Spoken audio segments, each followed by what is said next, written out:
Okay folks, buckle up, because tonight we're following a story that begins with a rocket and might end on the far side of the moon. Get ready for a wild ride. In October 1942, a German rocket climbed 60 miles straight up and crossed the boundary between the sky and outer space. The men who built it watched in silence. It was the first man-made object to reach the edge of the void. And for most historians, that is where the story ends, a milestone, a footnote.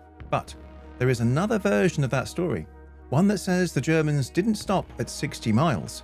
They kept going all the way, and they got there first, 27 years before Neil Armstrong took a single step. This is the Haunebu Files, and it starts with what actually happened. Alright, so this is a strong beginning, because it starts in real history before hinting at anything wild. But here's the thing. That jump from edge of space to they went to the moon is doing some serious heavy lifting. It's a leap, not a step. It's like, okay, I shouldn't believe this, but also what if? And that curiosity pulls you in. The real 1942. Now let's start with what's actually true, because this theory, like most of the best ones, is built on a genuine foundation, and understanding that foundation is what makes everything else so difficult to dismiss. 3rd of October 1942. A test site on the Baltic coast. A rocket designated the A4, what the Allies would later call the V2, lifts off the launch pad and climbs. It keeps climbing. At its peak, it reaches approximately 60 miles above the Earth's surface. That is, by modern definition, the edge of space, the Kármán line, the threshold where atmosphere runs out and the vacuum begins. The lead engineer who built that rocket would go on to design the Saturn V, the rocket that took Apollo astronauts to the moon. Now, on the day of the A4 test, he reportedly turned to a colleague and said, "The rocket worked perfectly, except for landing on the wrong planet." His name was Wernher von Braun, and he's a real person, in real history, in real documents. None of that is contested. So here is the foundation. In 1942, Germany had rocket technology capable of reaching space. Now, what if the A4 wasn't the only project running? Nazi weapons research wasn't a single program. It was fragmented, compartmentalized, and often hidden even from its own scientists. The V1 and V2 were the weapons the world found out about after the war. What they didn't find out about, what the Nuremberg trials didn't fully surface, what Operation Paperclip didn't entirely declassify, is harder to quantify. We know that not everything was documented, and some programs remain classified. And it is into that documented uncertainty, not into fiction, not into thin air, that this theory plants its first foot. What if, running alongside the conventional rocket program, there was a second track, a black project, buried so deeply it was missed, suppressed or quietly absorbed after the war? A program built not on conventional fuel and combustion, but on something else entirely. Something that produced no exhaust trail, something that left no launch scar on any documented test site. Something disc-shaped. The theory calls it the Haunebu project, and it says the flagship craft, the Haunebu 2, didn't just reach 60 miles, it went to the moon in 1942 and back. Now that is the claim. Now let's take a look at the man who made it. Alright, now this is where it gets interesting, because now we're mixing real history with just enough mystery to hook us. Now the V2 stuff is solid, nobody argues with that. But the leap to there must be another secret project, that is more of a vibe than evidence. And to be fair, the Nazis did have a habit of running a ridiculous number of secret programs. It's just jumping from hidden weapons to a moon mission is like finding a secret garage and assuming there's a Ferrari spaceship inside it. The man who made the claim. His name is Vladimir Terziski, Bulgarian-born researcher, and I use that word loosely, who emerged in the early 1990s through a series of lectures and self-published papers making a very specific, very detailed, very extraordinary claim. Terziski said this, that by 1942, Nazi Germany had developed a working anti-gravity propulsion system, that they had used it to build a family of disc-shaped craft, the Haunebu series, and a smaller companion program called the Vril discs. Now these craft were capable of sustained flight beyond the atmosphere, and that in 1942, one of them completed a transit to the lunar surface.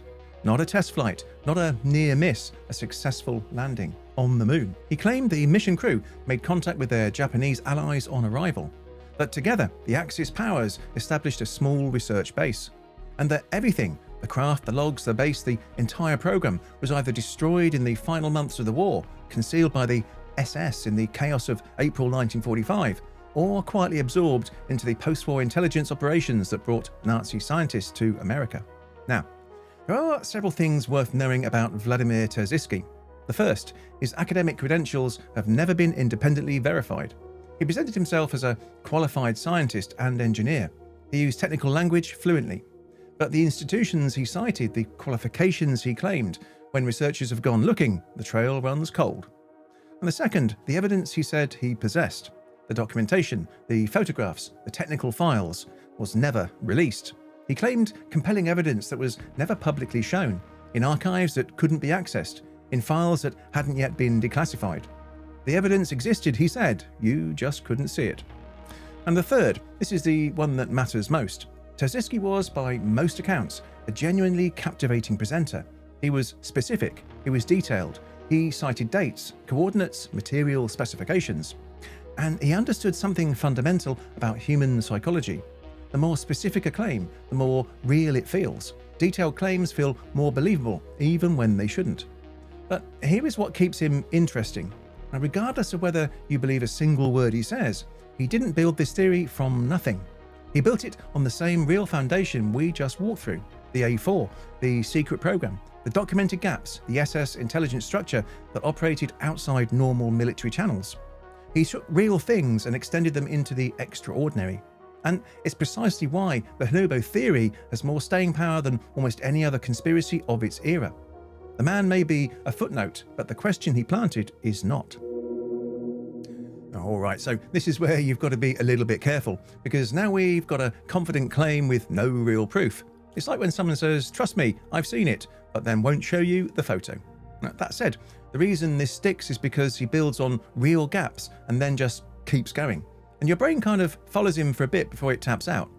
He's not just making stuff up randomly, he's extending reality. The machine. So, let's look at the machine. The Haunebu II, as described in the alleged documents and technical diagrams that circulate online, was 26 meters wide, roughly the width of a large house. Not a small object, not something you could hide in a garage, not something that would fail to appear on a radar system or leave no trace in any ground test log. Its alleged propulsion was described as a rotating electromagnetic drive, sometimes called a Thule tachonator, that generated counter-gravitational force sufficient to lift the craft and propel it through both atmosphere and the vacuum of space. No conventional fuel, no exhaust plume, no need for the enormous thrust calculations that make liquid fuel rocketry so brutally expensive. Just rotation and silence. The exterior was clad in a material called Victalin, sometimes described as frozen smoke, a heat-resistant material, sometimes compared to later ceramic shielding, though that may reflect hindsight rather than foresight. The claimed flight time, over 50 hours. And this is where the theory stakes its most important technical claim, because the Apollo missions took approximately 3 days to reach the moon. At the speeds Terziski's framework attributes to the Haunebu II, speeds derived from the anti-gravity drive rather than conventional propulsion, 50 hours is presented as sufficient, just. And the physics don't match anything we understand, which he claimed was due to suppressed science. The drive operated on principles that mainstream science had either not discovered or actively chosen to bury. Also, in the program, alongside the Haunebu, smaller craft called Vril discs, named after a mysterious energy force described in a Victorian occult novel, The Coming Race, published in 1871, which Terziski claimed was the conceptual inspiration for the entire program, which suggests the idea may have come from fiction, not engineering. I find that detail more unsettling than the moon landing, because the craft specifications are easy to dismiss. You just need a physicist. But the idea of a belief system, a mythology, a cult framework could be the engine behind a state military program? Well, that part doesn't need the moon to be true. That part already happened. The SS was built on it. Alright, well, this is where the story goes full sci-fi, but tries really hard to wear a lab coat. Because on paper, it sounds technical enough to feel legit. Your brain goes, okay, this sounds smart. But then you zoom out and it's like, hold on, we've skipped a few steps here. Anti-gravity, no fuel, silent flight. Well, that's not an upgrade. That's a completely different kind of physics. And the whole inspired by a novel thing, well, that's the part that actually tracks. Humans absolutely do that. Maybe not great for science, fantastic for storytelling though. the alliance. Now, here is where the theory gets geopolitically interesting. According to Terziski, the German lunar mission was not a German mission, not entirely. It was an Axis mission. And the co-author of what he describes as humanity's first actual moon landing, the second signature on the program, was Imperial Japan. Think about what that implies. A secret international space program. Two of the most powerful military nations on Earth, fighting a world war on multiple fronts, simultaneously running a covert lunar operation. Now, the mechanics of this collaboration are predictably vague in Terziski's framework. He describes a transfer of technology and personnel. Nazi aerospace engineers embedded with Japanese counterparts, shared propulsion research, joint mission planning. The timeline and logistics are never clearly mapped. The documentation, as always, exists but can't be shown. But, and this is important, the premise of Nazi-Japanese technological collaboration isn't pure invention. It actually happened in a documented, verifiable form. German U-boats made supply runs to Japan throughout the war, carrying technical schematics, material samples, and in some cases personnel. Scientific intelligence was actively exchanged between the two powers. Genuine collaboration occurred. It's in the historical record. Now, Terziski, once again, extends something real into the extraordinary. That pattern is the structure of the entire theory. So the base, once the German-Japanese contingent arrived on the lunar surface, in the theory's framing, they did not admire the view. They started digging immediately. The moon has no atmosphere, no weather, no erosion. Underground is not just safe, it's permanent. A buried base on the lunar surface, once constructed, requires almost no maintenance. It could sit there for decades undisturbed. And the moon, from a military standpoint, was not a rock in the sky. It was a fortress, the ultimate high ground. Terziski's framework describes this explicitly. Whoever controls the orbital approaches from the lunar surface controls the trajectory of every ballistic missile, every satellite, every communications link between Earth and space. In the Cold War logic that would dominate the following 50 years, the moon was not an achievement, it was a strategic asset. The theory says they understood this in 1942, that they built accordingly, that they mined rare minerals from the lunar regolith, safe from Allied bombing, building an infrastructure that no conventional military force could reach or threaten. That they didn't just visit, they stayed. And when America finally arrived, 27 years later, with its cameras and its flags and its congratulations to itself, it found the address was already occupied. Alright, well, this is where the scale kind of goes enormous. Well, now it's not just secret tech, it's international teamwork during a world war. Now, the collaboration part isn't crazy. That actually happened. It's the leap from sharing blueprints to sharing a moon base that's doing the extreme heavy lifting here. The idea of a moon as the ultimate high ground, that's weirdly logical. It sounds insane until you think about it for 5 seconds, and then you're like, oh, that's actually kind of terrifying. What NASA found. Now let me be precise about what this part of the theory claims, because it is the most extraordinary claim in the entire framework, and extraordinary claims deserve to be stated clearly before they are examined. The claim that during the Apollo program, specifically during the lunar landings between 1969 and 1972, NASA astronauts encountered evidence of existing habitation on the moon. Not ancient, not alien, German. Now, the claim continues that this encounter was so alarming, so fundamentally destabilizing, that it caused the United States government to abort its entire lunar program. That Apollo 17, December 1972, the last time human beings stood on the moon, was not the end because of funding ran out, or because the public had moved on, or because political calculus of the space race had shifted. It ended because someone in a government building told the crew to come home and to stay home. Because something was waiting on the surface. Because going back was too dangerous in a way that no press release could explain. And let me be very clear about the evidence for this claim. There is none, zero. The Apollo program ended for thoroughly documented reasons: congressional budget pressure, shifting political priorities, the diminishing returns of a space race that had already been won. Now, there is extensive documentation explaining why Apollo ended. The narrative of "we stopped because we were scared" appears nowhere in it.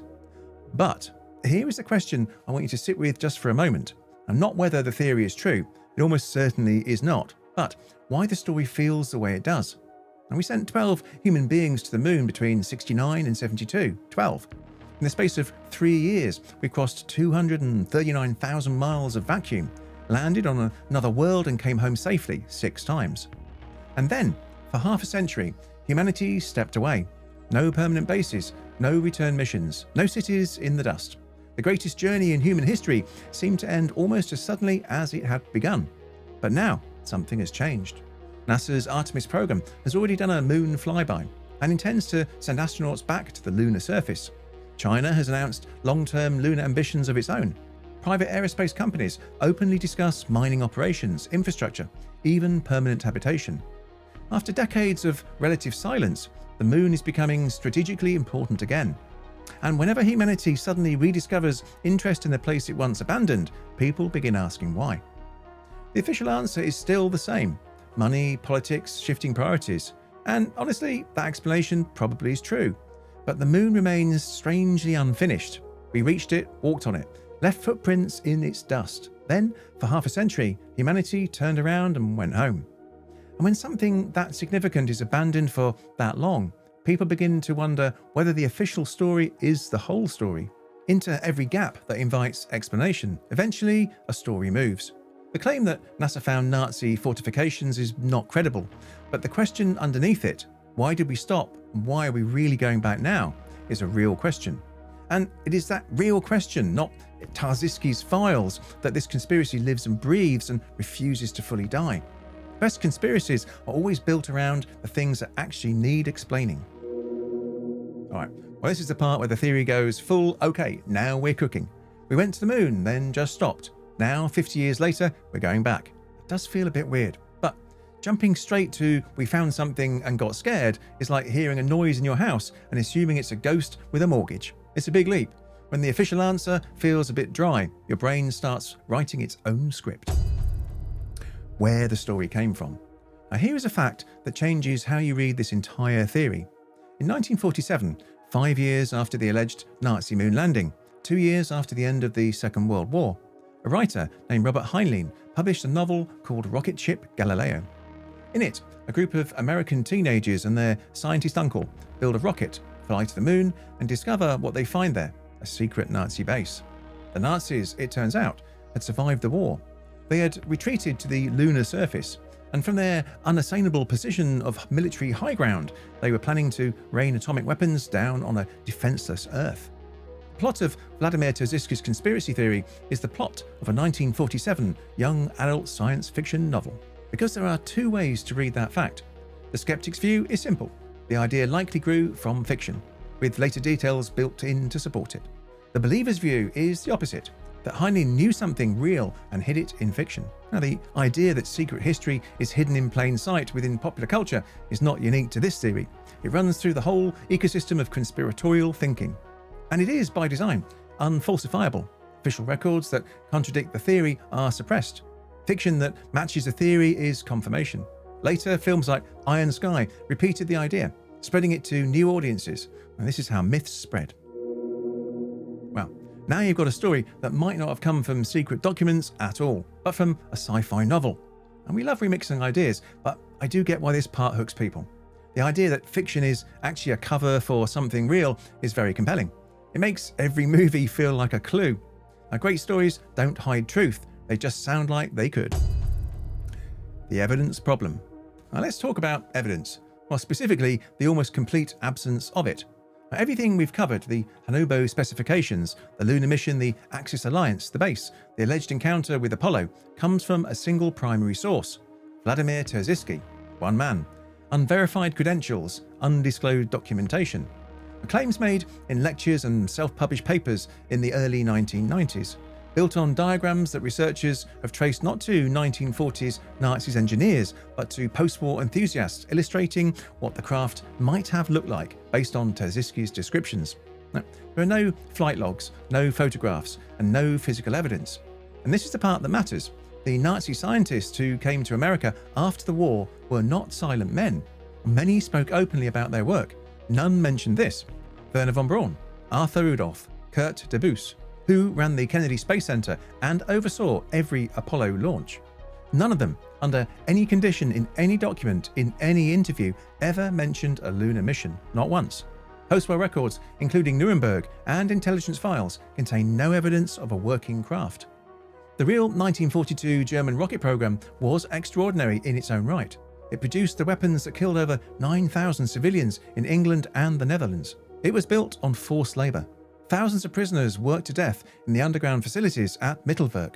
The real story of those scientists is one of the most morally complex and disturbing chapters in the history of technology. It does not need embellishment, and yet, the evidence problem cuts in two directions. The absence of evidence is not, as scientists carefully note, evidence of absence. We know that Nazi Germany ran programs the post-war world did not fully uncover. We know that the scientists who came to America were not comprehensively debriefed on everything they had done. We know that the SS maintained a self-funding intelligence structure that operated outside normal military channels, one that, in its final months, was actively relocating personnel and materials to undisclosed locations. We know there are gaps, documented gaps, real gaps. And we're back at the same point. The evidence doesn't close the question.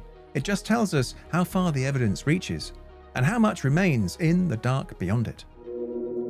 All right, well, this is where things get a bit uncomfortable, because the evidence side is basically saying there is nothing solid here. No photos, no logs, no whistleblower going, by the way, we went to the moon in a flying dinner plate. Now, history is messy. Stuff gets lost, hidden, and buried. So I get why people lean into the gaps, but I also get why it sticks around. It's built right on that edge between what we know and what we cannot fully prove. A question that stays. Now, there is a pattern to these theories, and I've spent long enough turning them over to recognize it. They always begin with something real, a rocket, a scientist, a classified program, a date that checks out. And at a certain point, the story takes a step beyond what can be verified, sometimes just one step, and it invites you to follow. And the step feels small, almost reasonable. It's just an extrapolation. Just what if it went further than we know? The Haunebu theory is not a complicated idea at its core.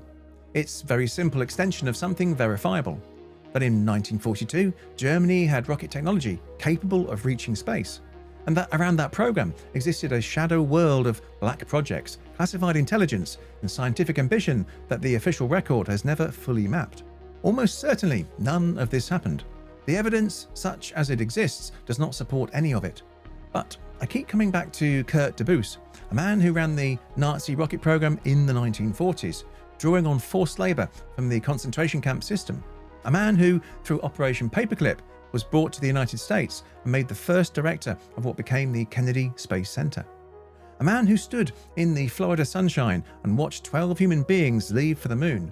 A moon that he had, in another life, under another flag, in service of a regime that murdered millions, once classified as a military objective. A man whose full debrief remains to this day not entirely public. What did Kurt de Boos know? What had he worked on that never appeared in any declassified file? What had he been asked about in the quiet rooms of post-war intelligence work that has never been made public? I don't know, and I want to be honest with you about that. What I know is this. The Haunebu theory is, in all probability, a story built by a man whose credentials were questionable, from diagrams drawn after the fact, seeded with details borrowed from a 1947 science fiction novel, and propagated because human beings are, well, as we have always been, far better at remembering stories than facts. But the questions underneath it are real. Why did we stop going back? What were those scientists actually working on?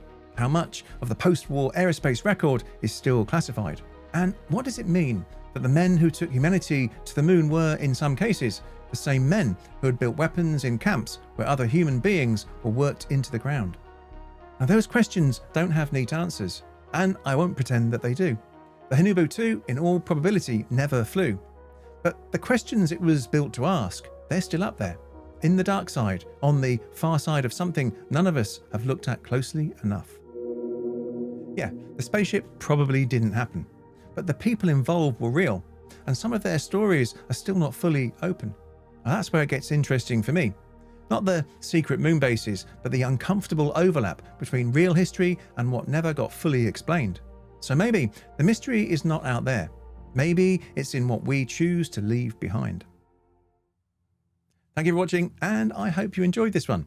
And I've just started a second channel, Chronicles of the Drift, so please stop by and check it out.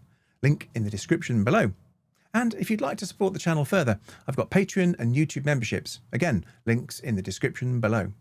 And also, don't forget to check out the Mysteria Archive podcast, available on the YouTube Music app, which is free for podcasts. And as always, don't forget to like, share and subscribe. It really helps out the channel and I'd really appreciate it. Okay, my friends, be safe, and until next time, stay curious.